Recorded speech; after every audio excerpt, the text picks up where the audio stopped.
Greetings everyone and welcome back to my videos. So I said in my last video that the next game I will be looking at is Donkey Kong 64. Well, change of plans for a bit. I always knew that this game was pretty damn big, but I was never expecting to be this big of a video. Especially of recording where I'm literally on the 8-hour mark right now. So while you wait for the Donkey Kong 64 review, I've decided to why not take a little break from Donkey Kong and talk about Yoshi. So recently I've been binging on my 3DS a lot, and one of the games I've been playing was Yoshi's New Island, which gave me an idea for a retrospective because, just like Yoshi's Island DS, you barely hear people talk about this.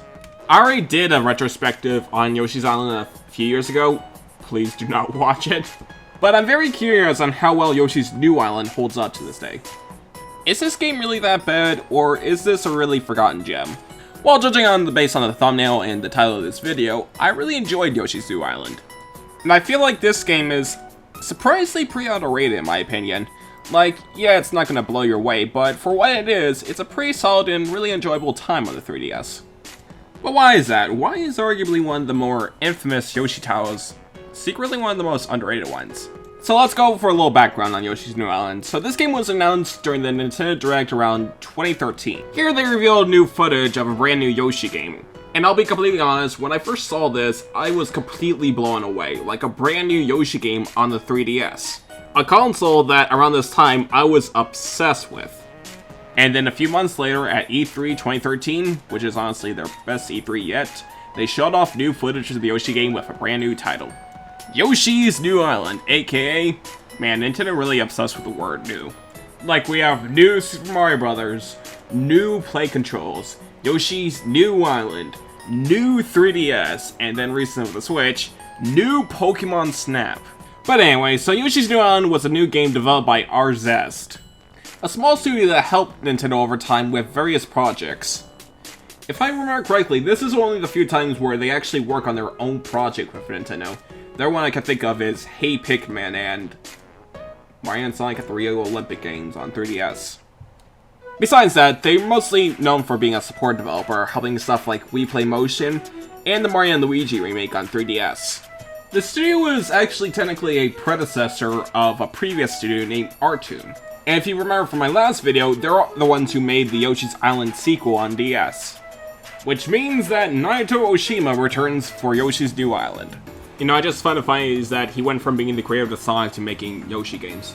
But anyway, that's enough rambling, so with everything on the way, let's get started. So the game takes place directly after the events of the first Yoshi's Island game.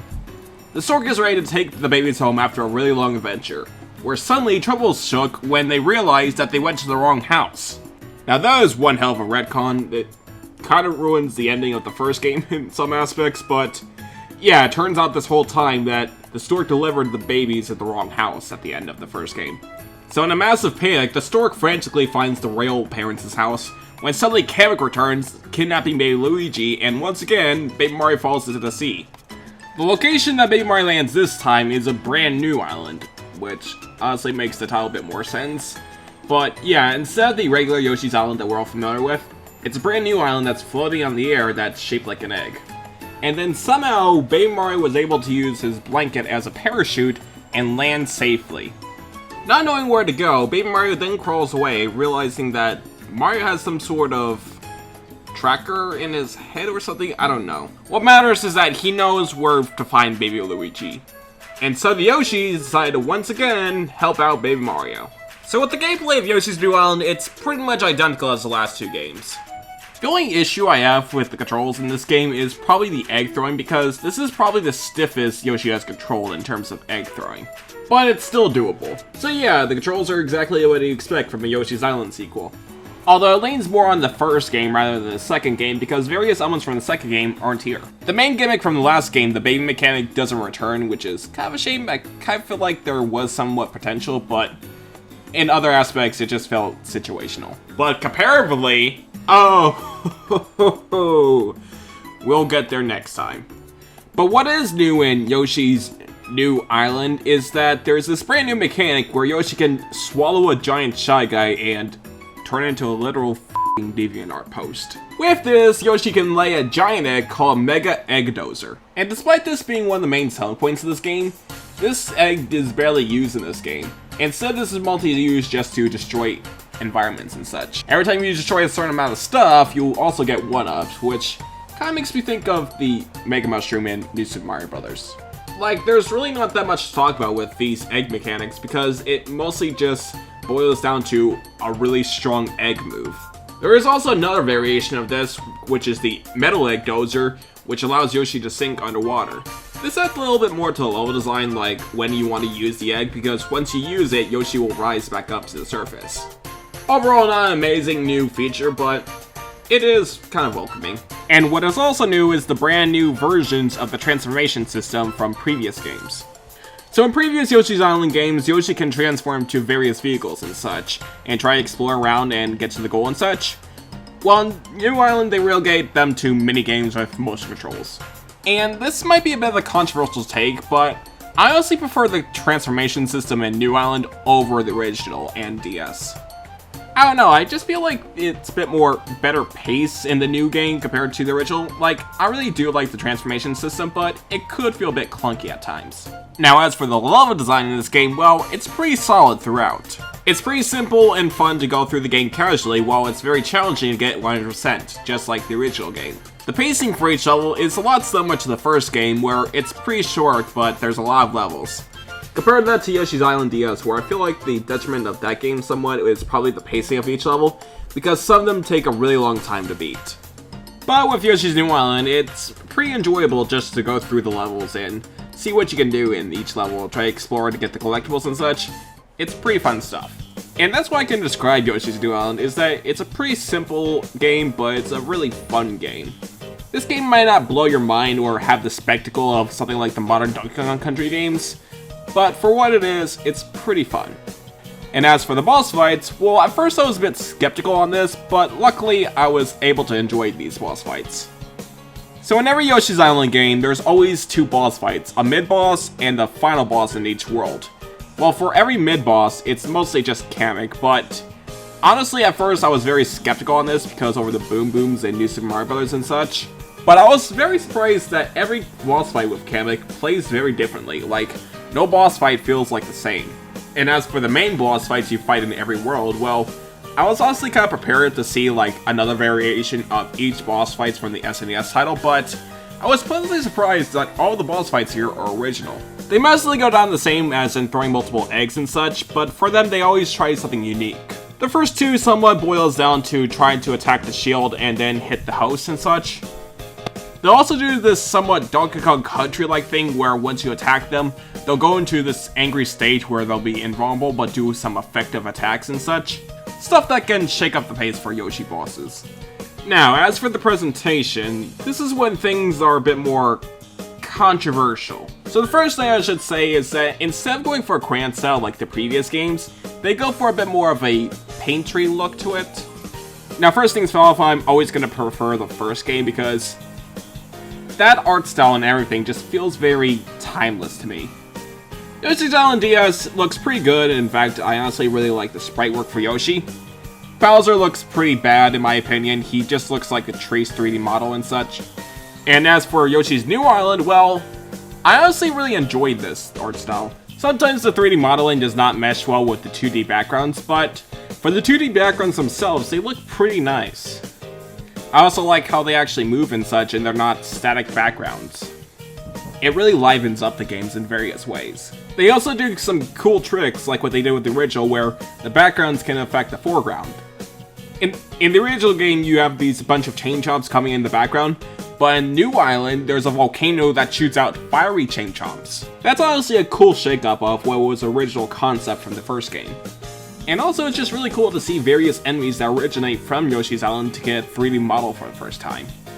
Enemies like Lungfish, the Goonies, Lantern Jokes, Slimes, and such, they all make their 3D debut in this game. But now, I think it's appropriate just to talk about the elephant in the room, the main reason why not a lot of people want to hear about Yoshi's New Island, the soundtrack.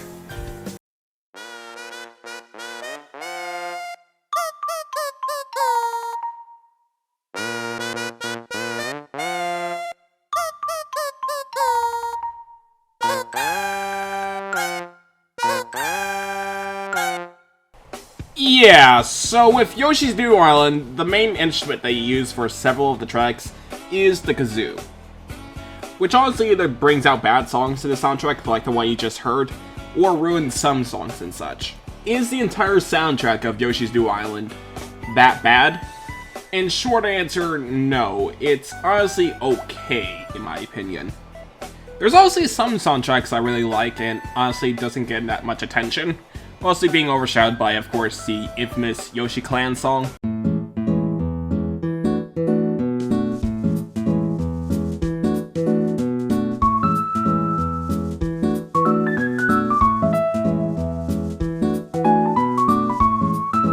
The style of Yoshi's New Island is something I like to call a leitmotif. If you don't know what that is, it's basically a soundtrack that uses one song but remixes a lot with different instruments and such. I already mentioned this in my Pac-Man World video, but in long story short, it does stuff like this.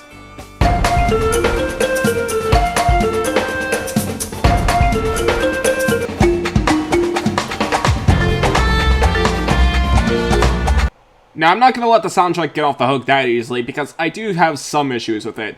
Most notably, the placement of some songs. So in the first world, you have this upbeat and happy soundtrack, which uses a lot in various levels, including near the final level, where everything is in this hellish area. Overall, I found the soundtrack something that's not noteworthy or great at all, but it's passable, I guess. Very middle of the road, sometimes bad at times with the Yoshi Clan song, but it's somehow passable. But anyway, so with everything out of the way, time to wrap up this venture. So as Yoshi traverses through the island, he finds himself in this weird vortex, I guess, where he finds himself in Bowser's castle once again. Once Yoshi travels throughout the castle, he finds himself in Baby Bowser's room. Also going a bit off topic, I know a lot of people are very mixed on Baby Bowser's modern design, looking a lot like Bowser Jr. Personally, I really never mind this because he was already a young Bowser, because he was Bowser's son and such. So it makes sense why Bowser as a baby kind of looks like Bowser Jr.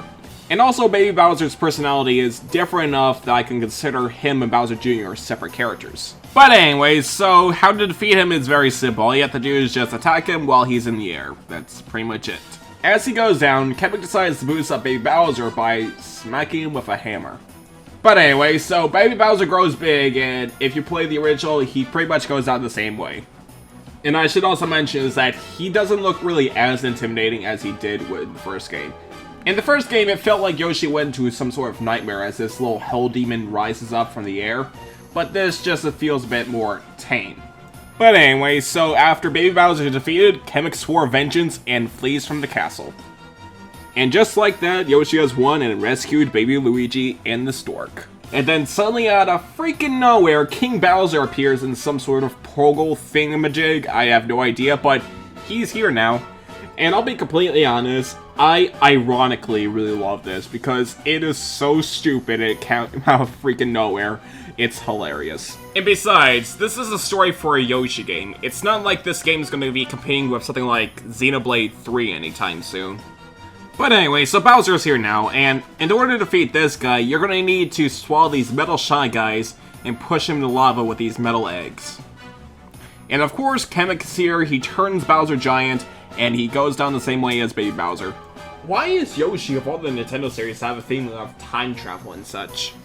But anyway, so you save Baby Luigi and peace has restored to Yoshi's Island, ending this game. Oh, by the way, if you wait long enough through the credits, you actually find out that Mario is actually helping Yoshi this entire time, which is honestly a cute little cameo in my opinion. I actually skimmed over this fact, but every time you go through a boss fight, this little pipe dude will help you get items and such before the fight starts. But anyway, so that was Yoshi's New Island, and overall, it's a pretty solid game. Now this game isn't going to be for everyone, I should mention that. This game is still pretty much a middle-of-the-road platformer for the 3DS. But despite that, I honestly recommend trying this out because it is still a pretty fun game, especially if you're a fan of the Yoshi series. The level design in this game is pretty fun. It's very simple for a pick-up-and-play kind of console. Now, would this be the first platformer I recommend on the 3DS? Oh god, no. But this is still a pretty fun time. And it was pretty fun just to talk about Yoshi's New Island while I try to work on this Donkey Kong 64 video. That'll be the next video because I am almost done finishing that game finally! But that'll do for today, so thank you for watching and I'll see you later. Bye-bye!